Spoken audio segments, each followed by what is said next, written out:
I'm Brad from Heinemann, and today on the podcast, we have a special conversation hosted by author Carl Anderson with his longtime friend and colleague, author Matt Glover. In Matt's recent book, Craft and Process Studies, Units that Provide Writers with Choice of Genre, he argues that focusing on craft and process teaches students important writing skills while also providing more opportunities for choice of genre. And when students pick their own genre, they become more invested and engaged in their work. Here now is Matt and Carl.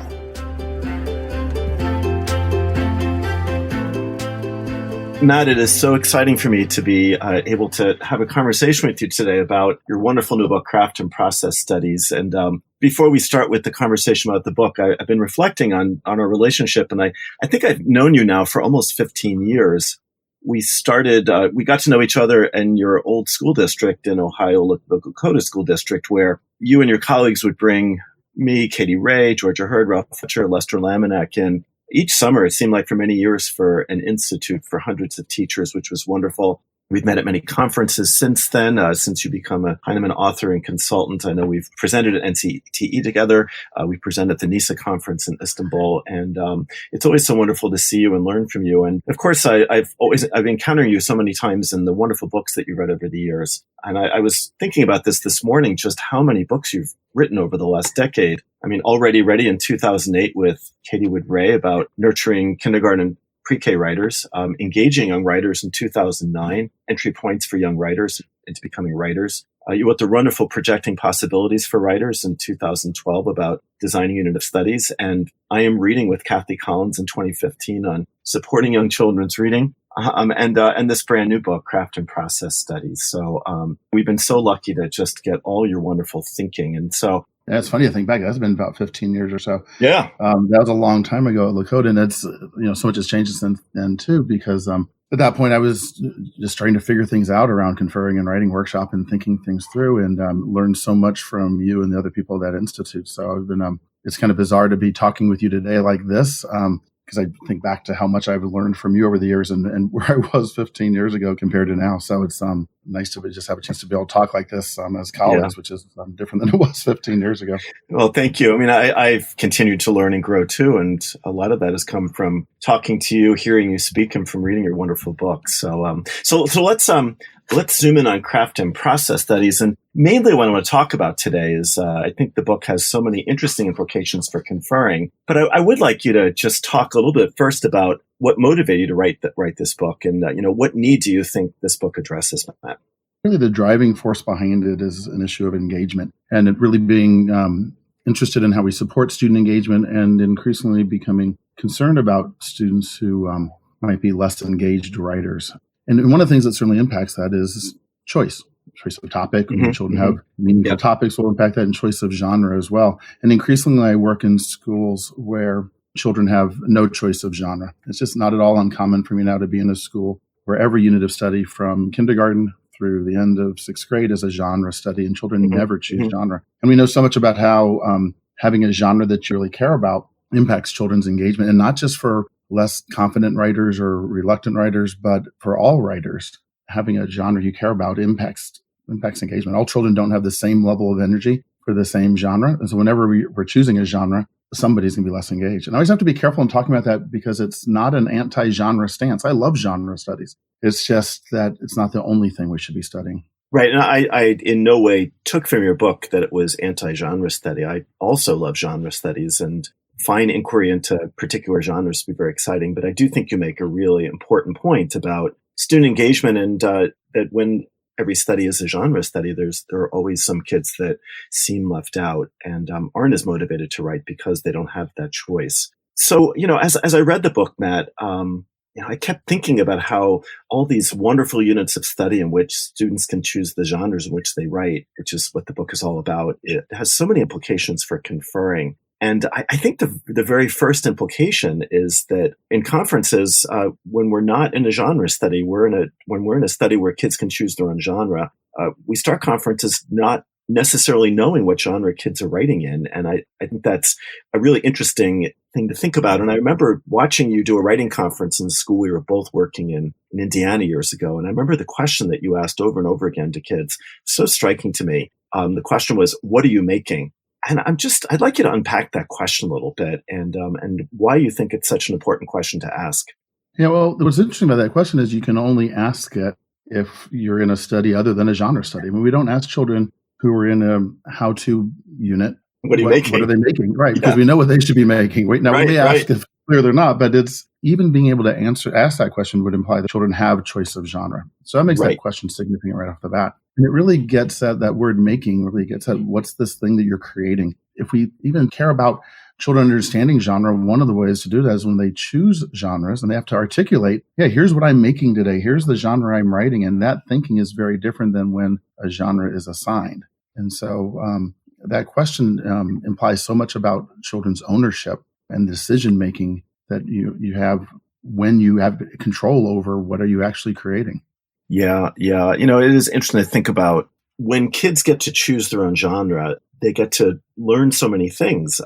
They get to think, sometimes you just love a genre and you get to explore it. And it's a really interesting thing to think about. I have a purpose for writing, but which genre best enables me to do that for the audience that I'm writing for? And right. Well, think about what writers have to do in terms of thinking about aligning audience, purpose, genre, and topic. Yeah. Right? And to have all those things line up. And if you don't have control over all of them, it's difficult to make those kind of decisions. Right. And I think I was so struck by that question because it made me reflect on how I very rarely ask it because so many studies are genre studies. And, it's interesting. I've been thinking about this a lot in the last couple of weeks. Genre does come up sometimes in conferences about genre. But usually it's about the child's having some trouble, with segueing into the genre, to transitioning into the genre. And I had a conference with the sixth grader where he was writing a book review and he says, my teacher kept saying, this is not a book report, it's a book review. And I'll get in trouble if I write a book report. So he was really trying to grapple with the idea of this new genre, but he didn't have any choice in that. He had to write a book review. So he wasn't experiencing what writers over the world experience of deciding this genre and why. And they can make then conferring in that, in a unit like that, where children have choice of genre, a little different, right? If you're used to only conferring in genre studies, then the first thing, we look at and think about when you sit down next to a child is what genre are they writing in? Are they writing in the genre we're supposed to? And are they writing in that? And what's interesting about craft and process studies then is genre is the last thing I should consider teaching in a craft or a process study. Yet it's the first thing that comes to mind. So if you think of it like this, the first thing we should be thinking about one of the first things we think about in any conference would be, well, what are our unit goals? What are we working towards? How is this conference going to help a child work towards the goals for this unit? And then if we can't think of something related to the unit goals, then we would teach them something that would help them in any unit of study. Right. And so in a genre study, that's fairly straightforward. What's related to the genre, what's related to the unit goals, and then what else would be helpful. Where this gets challenging for me, at least, is then when I'm in a craft and process study, the first thing we should be thinking about are the unit goals. So if I was in a punctuation study, the first thing we should be looking at is what's your punctuation like? How are you crafting, right? Using punctuation. The next thing I should think about would be, well, what else would help you as a writer? And then the last thing I should be thinking of is, well, what's the actual genre you're writing in? Because if I teach into that actual genre, it won't meet the unit goals and is not helping them in any other unit of study probably either. If it's really a real genre-specific teaching point. Yeah, what happens for me is when I sit down next to a child, I'm so used to looking at everything through a lens of genre that even if when I'm in a punctuation study and a fourth grader is writing a mystery, first thing that jumps to mind, all my mystery teaching points, right? All things related to writing mysteries. And those are the last things I should be going for. And I think it's not any harder. It just takes a little getting used to if you've only been thinking about genre first rather than genre last. Right. I think that when I'm working with kids in genre studies, one of the questions I often ask kids is, what are you doing to write really well? Which really means, what are you doing to write well in this genre? And it is interesting, one of the questions that I'm sure you get too from teachers is, in the research part of a conference, how do you know what questions to ask? And it seems to me that our questioning will be different in craft and process studies where kids can choose genres, because if you're teaching kids to read like a writer, or you're teaching them to an illustration study or punctuation study, and those are your unit goals, it seems like that's going to drive our questioning in a different direction. So yeah, absolutely. Because the first, one of those questions first is going to be the research questions. What are you making? Talk to me a little bit about your writing. How's it going? All those things. Yep. But then there's usually a key question that I'm asking that kind of relates to the unit goals. And this helps not only think students understand what the goals and, what we're shooting for in this particular unit, but it helps teachers keep that in mind also. Right. Because one of the things that will happen sometimes with craft and process studies is that teachers, if they're not used to them, will feel like, or say that they feel like they're kind of fuzzy, right? That they're not quite sure what they're teaching towards. Well, there's lots of little things that will help clarify those units, having a clear, knowing exactly what you're going to do at the writing celebration and how that's going to show what they've learned will help. And there's lots of little things that will help. But one of the things that will clarify those units is that if you're going to ask in every conference the same question, right? If you're going to ask one question to start at every conference, I'm not saying you have to only ask that question, but if you are going to ask the same question at the beginning of every conference that would get at the unit goals, what would that key question be? And so if it was, like you said, if it was a illustration study, talk to me about your most interesting illustration move you've made so far, or talk to me about how you a page where your illustration and words work particularly well together. Or if it's a punctuation study, what's the new type of punctuation that you've tried out in this piece of writing, or what are you getting ready to think about trying next? Or in a revision study, the revision is always going to be, what's the most powerful revision move you've made? And I'm not going to ask it as, have you made any revision moves? That would imply maybe you did or maybe you didn't. I'm just going to ask is that positive presupposition. Well, what revision moves have you made, right? What's the most powerful one you've made? And so I think those kind of questions help teachers also keep in mind what the big focus for this unit is. What are we working towards? And if we're asking those kind of questions that cut across the genres right off the bat, it helps us avoid that falling into that genre trap. Yeah, I think that's a really big takeaway, that some of the important questions we're going to ask children in any unit of study, genre study or a craft and process study, are going to be really linked to our unit goals. And keeping those unit goals in mind are going to really help us with our questioning and centering the conference in a way that is going to help deepen the study that the class is on. So I think that's a really powerful takeaway, Matt. Well, and of course, that's no different with genre studies, right? It's the same thing, but it helps kind of clarify the focus for those craft and process studies. Right. And I think it helps us to understand that in the genre study, we may be asking kids what they're doing to write well.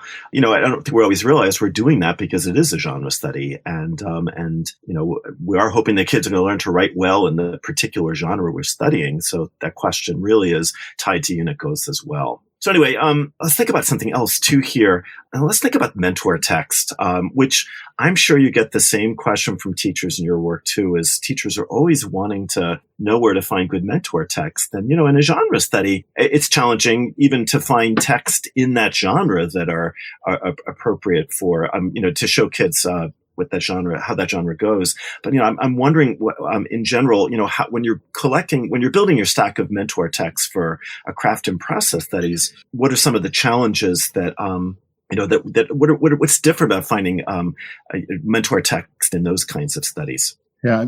So one of the things off the bat is that we have to make sure that we have a range of genres represented in our stack, right? Because if we only have one genre represented, then we've made it a genre study. Right. So if we say this is an illustration study, let's just say, and I only put stories in there, or I only put realistic fiction stories in, now we've made it a realistic fiction unit. Whether we tell them they can choose we can tell them over and over, you can choose your genre, but if we're only showing one genre and the teacher's writing that the teacher's using is also in that same genre, and all the students we have are in the same genre, then it's a genre study.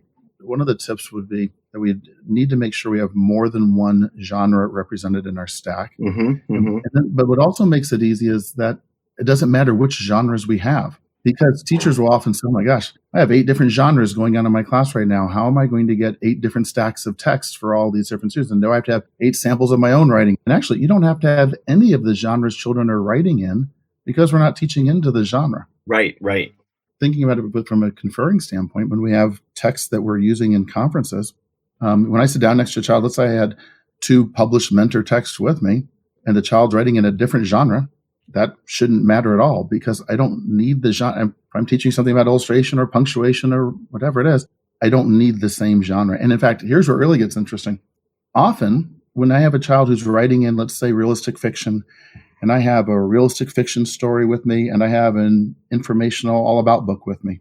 I happen in that case to have the same genre the child's writing in. I often go to the other genre. Rather than showing it in the same genre and running the risk of them thinking, this is a realistic fiction technique. If I show the same technique in a genre different than the one the child's writing in, that helps them see, this craft move cuts across genres, right? Which actually starts to make them more powerful. Because I worry a lot about when children start to see different writing techniques as being siloed into a particular genre. That what we learn in the poetry unit never crosses over into anything else. And what we learned in this essay unit won't cross over into my story writing. A lot of those crafting techniques cut across genre. And so when we're conferring, if we have more than one genre with us and we sometimes use a genre different than the child's writing in, it helps them see how that cuts across. Right. I think that's such a powerful idea. And, we're about building repertoire of crafts that cross genres. And I was thinking of an example that, if I'm teaching a child in an illustration study that, you can in your illustration have several panels, like a comic strip. I can if a kid's writing a story, I can still show that to them in a nonfiction book and say, this is a craft technique that you can split a picture into several panels like this. It isn't specific to story. It's a technique that writers use in really every genre in a picture book where there's illustrations. I think that's a really important thing for kids to see across time. I saw that yesterday. I was with a group of 6th grade teachers, and we were looking really closely, trying to get better at reading like a writer and looking really closely at specifically what this author is doing. And 3/4 of what we noticed cut across genres. We could find the same technique in all sorts of other genres really quickly. And so it helps. I think that makes those techniques much more powerful for students when they know that they can use them in a variety of places. I think that's a really, really powerful idea, and just for us to grapple with in our work with kids. So, another thing that struck me about mentor text in your book, first off, I just do want to step back and I'm so thankful that you actually described 17 different units of study in which students can have choice of genre. What an incredible resource for teachers. Where was this book 20 years ago when I was a classroom teacher? I think I did do some approximations of some of these units, or very, very, very basic versions of them, nowhere near as well thought out as you've done here. But so many of them I never conceived of as a classroom teacher. And so anyway, I just think one of the, teachers just need to know there's so many great ideas for units of study that provide writers with choice of genre. I can say the same thing though. I could say, Carl, where were you 30 years ago when I was teaching 1st grade and I didn't have a writing workshop in place, right? So the same way. Well, one of the interesting, one of the features that I just really love in every one of these unit descriptions, you have this section on how to be prepared for conferences, a section on that. And could you talk about what do you mean by preparation for conferences and why you included these sections? So one of the big things I'm trying to get at, and this is something that I've very specifically learned from you, is thinking about when we're teaching in a conference that we need to actually be teaching rather than telling, reminding, correcting, which aren't really showing children how to do things. It's just telling them what to do. Yep. And I remember so clearly, first time I heard you talk about, here's how we're going to pull my own writing out, or how I'm going to use published writing or student samples in a conference. And so I think that's something that in general, in any unit of study, genre, craft, or process, that makes learning much more powerful for students is when we're actually teaching and showing children how to do something. Mm-hmm. And so part of it was including that portion in each of those 17 units was kind of that reinforcement, that reminder of, okay, we need to always be having our own writing. We need to have student samples with us. Less often now, instead of using student samples, I'm using students in the classroom. I'm bringing one student over to be the mentor for someone else. And we need to have published writing. So part of it was to remind them of that. But then to go deeper with that, it's also the issue of, all right, well, what genre of my own writing do I need? What student samples do I need? How can I have these tools pulled together that are going to be focused again around the unit goals? Mm-hmm, so they're not focused around genre, but focused on the unit goals. And if I have these tools with me, I'm going to be much, much more prepared for a conference, right? Yeah. If I have that toolkit ready to go and I've been thoughtful about what goes in there, for example, I might want to have more than one sample of my own writing in different genres, just like the published text. And even, again, to try to make that easy, what worries me sometimes is teachers will say, oh my gosh, now I've got to go write all these different things. I really don't. I would just pull pieces of writing from other units that I'm already using in the year. Right? I don't need to create something new for this unit. I can show revision moves and punctuation moves or whatever in other pieces of writing that I've already had. So again, part of this is to reinforce really big ideas, but also to make it easier for teachers in some ways. Pulling tools to teach with in a craft or a process study is even easier than in a genre study. That's an interesting way of seeing it. I was this whole idea of preparation, I think, is so important. I was reflecting with some teachers in New York City on Wednesday that, if you think about writing workshop as, let's say, 45 minutes and 10-minute mini lesson, 5-minute share, means 30 of the 45 minutes is independent writing and conferring time. And that is the majority of our instructional time is in conferences. So, I think we want to, you're making the point so well in these units that we need to be just as prepared for our conferences as we are for our mini lessons or our small group work that we do with kids. Well, and it's interesting when you break it down time-wise like that and just thinking about where do teachers spend more time preparing, right? Do they spending more time getting ready for those 10-minute mini lessons? That aren't going to meet everyone's needs often because they have such a wide range of students. Right. Or are we spending some time preparing for the most powerful teaching we do in conferences, the end that are trickier? So if we do that little bit of preparation, think about how much trickier conferences are than mini lessons, right? Because no one goes into a mini lesson thinking, oh, I wonder what I'm going to teach in this mini lesson. Everyone knows what they can teach in a mini lesson we prepare for. Whereas a conference is going to have that sense of, I don't know what to teach until you start talking, but there are so many things that we could do. Again, learn from you looking at student writing in advance, right? If I just look at student writing a little bit to get prepared for this conference, I'll be way closer to a teaching point. I'll have a much better sense of where this conference might go if I've spent just a few minutes looking at their writing. Right. One thing I was just thinking about, Matt, was just, in these craft and process studies where kids can choose their own genre, just how exciting it is for a teacher to be conferring, because you never know what you're going to be. You're going to be focusing on the unit goals, but, just the incredible wide variety of things that children write when they get to choose the genre they're writing in. I think that just brings a freshness to conferring, to know that in this conference, I'm working on a cookbook with the child. In this conference, I'm working on a graphic novel with the child. This conference, I'm working in a feature article with the child. I think it, just from my perspective, my own personal sense of, this is interesting for me. To have kids doing so many things is just so exciting. My wife has given my son a pair of socks for every night of Hanukkah this year. And I think for the first 2 nights, he'll be excited by it. But by the third, through the rest 8 nights of Hanukkah, he's going to be like, oh, another pair of socks. And I just think it's kind of like that in a genre study. As much as I love genre studies, we know what the kids are doing, and it's so much fun to work with kids when they're doing different things. And I love it when I'm surprised. I love it when I have a child and I'm like, all right, I have no idea what genre this is. This is a really interesting piece of writing. I'm not quite sure what genre. And those are such enjoyable conferences, or the conferences I have where I have very little frame of reference for the genre. We can still teach into that, but those are such fun, interesting conferences. One of my favorite conferences in the book is with this little guy where I knew he had a memoir that he was working on, but then he also started talking about this rap battle that he was in. How he'd been writing these raps, this rap battle going back and forth with the instructional assistant in the classroom. So I ended up having a conference into thinking about word choice and all in his rap, which you talk about genres I know very little about. That's not my go-to genre, but it was one of my favorite conferences. Just like, all right, this is going to be really interesting to think about. What are the common things you need, regardless of what the genre is? Right. One of my favorite conferences ever that I've ever had was with a 8th grader I taught in Kentucky many years ago, and she really surprised me. I sat down with her, and most of the kids, I was early in my writing workshop experience, and so a lot of kids were writing stories, but she was doing a parody. And she was doing a parody really of me and my class, her class.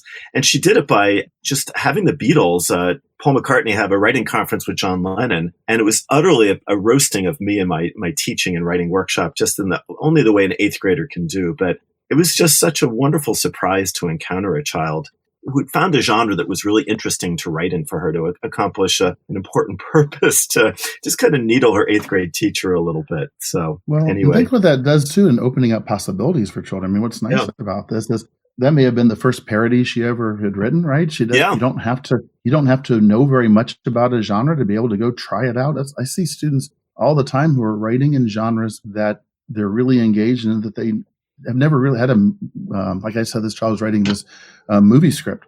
She had never had a movie script unit of study. Right? But she cared a lot about them, was figuring out how to write in that. And I think about what great genre work that is when you have to figure out, I'm going to write this parody or I'm going to write this movie script. I have to think about how am I going to do this. That thinking is so different than when it's being directed in a genre study.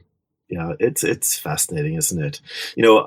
In some of the units that you describe so well in your book, it made me think about how they require different kinds of mentor text than, we traditionally think of mentor text as published text by authors or what a finished text that we've written or a student's written. But, in some of the units you're writing about, like the launching writing workshop unit or the revision unit, it seems like we need some different kinds of mentor text to be prepared to support the unit goals in these studies. Yeah, I agree. I mean, especially something like a revision unit, right? Let's take that one, for example. There's not, I can't show revision moves really in a published text. I mean, I know that in any published text we're looking at, I know the author made revisions, but I don't know what they are, or I can't show them. So I have to rely heavily on my own writing then to show revision moves that I'm making and to rely heavily on student writing. But there is an equivalent of published text, and that's video clips of authors talking about their writing. Long ago, I used to go to, quotes and we'd find things that authors were saying about revision. But now it's so much easier to find video clips of authors talking about revision. And so often in mini lessons, I'm going to those clips for, a unit like How to Have Better Peer Conferences. We can now just go and watch what do authors say about talking with other people. Why is it important to talk with others about their writing? So I started to pull these together for teachers in this website, author-to-author.org, where it's just I've been interviewing authors and finding clips on the web and linking to those on the site just to make it easy for teachers to be able to skim through and find a video clip they want of an author who they know or enjoy to hear what they say about revision or some of these process studies or the author's process that are sometimes invisible on the page. Right. I mean, it's fascinating to think of a mentor text as a videotape of an author talking about, his or her process. Who does that well is Dan Fagelson in his Practical Punctuation book. He includes so many nice quotes from authors talking about how they approach the use of punctuation. I think it's really interesting in that particular book how he positions that part of writing with these very famous writers to help teach kids about the importance of punctuation. So I think that's really interesting how you're doing that with the revision study and how you talk about, a writer's notebook as a mentor text in the Launching Writers Workshop unit, for example. It's just, I think your book helps us broaden our sense of the kinds of mentor text or text, quote unquote, that are going to be important to show kids to help them focus on the aspect of the unit that we're zooming in on. One thing that helps a lot when we think about people like Ralph Fletcher and other people who talk about really it being mentor authors as much as mentor texts that we're learning from. And so that helps broaden, right, that definition of what we could look at a mentor text if it's really how are we learning from what authors do. I think you're absolutely right. We need to make sure kids understand that we are studying mentor authors and their work because we want kids to become these kinds of people. So we want to talk about the text in a way that makes it obvious that people wrote these texts. It's not a magical thing. I always love how when kids meet me in a school and they say, "You just look like a dad." And they have this idea that an author is some exotic kind of person and authors look like everybody. The version I get of that is when I walk into a class and the teacher has made the mistake of saying, "Oh, we have this author coming to talk to us," and they'll say, "Did you write Knuffle Bunny?" And I'm like, "No." And they'll start asking me all these different things. And you can just see them deflate, right? You can just see them like, "We're really not that interested in you after all." Yes, so. I was walking out of PS 321, my daughter's school once. I've been doing at one of my children's school in Brooklyn, and I was in the playground with my daughter, and I heard some kid yell, "Mom, there's Eric Carle." It's like referring to me. I thought that was funny. So I've got one more question for you, Matt, and it's I just want to just stay with this mentor text piece a little bit more because I think it's such an important aspect of teaching writing, and I think your book really, really helps us think about that. But when I was reading the acknowledgement page of your book, Matt, and I was struck by the incredible diversity of schools that you work in. You work in schools. From Kansas City to Houston to Jakarta to Johannesburg, you are literally all over the world. So partly I get exhausted reading your acknowledgement page. I don't know how you do it, but also it's very exciting for me to think that, all these schools have had access to you and your thinking. And so you work with an incredible diversity of students. And I'd like some thinking from you, just to help me think about this. How do we make sure the mentor texts that we choose are going to be good for the diverse students that we work with? How can you help teachers who are trying really hard to make sure their mentor text are ones that diverse students are going to be able to relate to and learn from? Yeah, I mean, I think the first thing we always have to keep in mind in any unit of study, anything we're reading in schools, is that over time in the range of what we're reading and using, can students see themselves in those pieces of writing? So I think that first step is just being aware of what types, especially when we're thinking stories, but other types of writing too. Can students see themselves in that, right? Are they ones that they'll relate to? Are there settings, characters, families that look similar to theirs, right? And that they relate to in that way. And one of the things that's a little easier about this, again, in these types of studies is that there are some units where finding a stack of text is harder than other units. Like finding true stories in primary grades is a trickier stack to pull. And sometimes when it's a trickier stack to pull, it's a little trickier, or it might be harder to have the range and diversity that we really need to have. And so then sometimes I have to use other things to kind of supplement that stack. Right. But it's easier if I just need a piece of writing that has interesting punctuation for a punctuation study. I've got the whole world of writing out there then to look at. Mm-hmm. And the other way to look at it is then there's less of an excuse not to have those types of writing that our students will relate to when I've got the whole world of writing to be able to go to. I'm not limited by this particular genre. And what can I find in that genre? I've got all genres I can look at then to pull from if I have a clear vision for that. Right. So I couldn't agree more that I'm trying to get better at all time of having a more diverse stack of text. Now, and last thing is I think it's particularly important, though, for less engaged writers, which is, again, so much of what I think about, in that those are students where we need to do everything we can to catch their attention, to engage them, and one of those would certainly be just the text that we're using. I think we have to maximize every opportunity we have to impact engagement. Right. And it seems like it's two dimensions of it. I want, as you said, I'd like kids to see themselves in the stories that they're reading as mentors in writing workshop.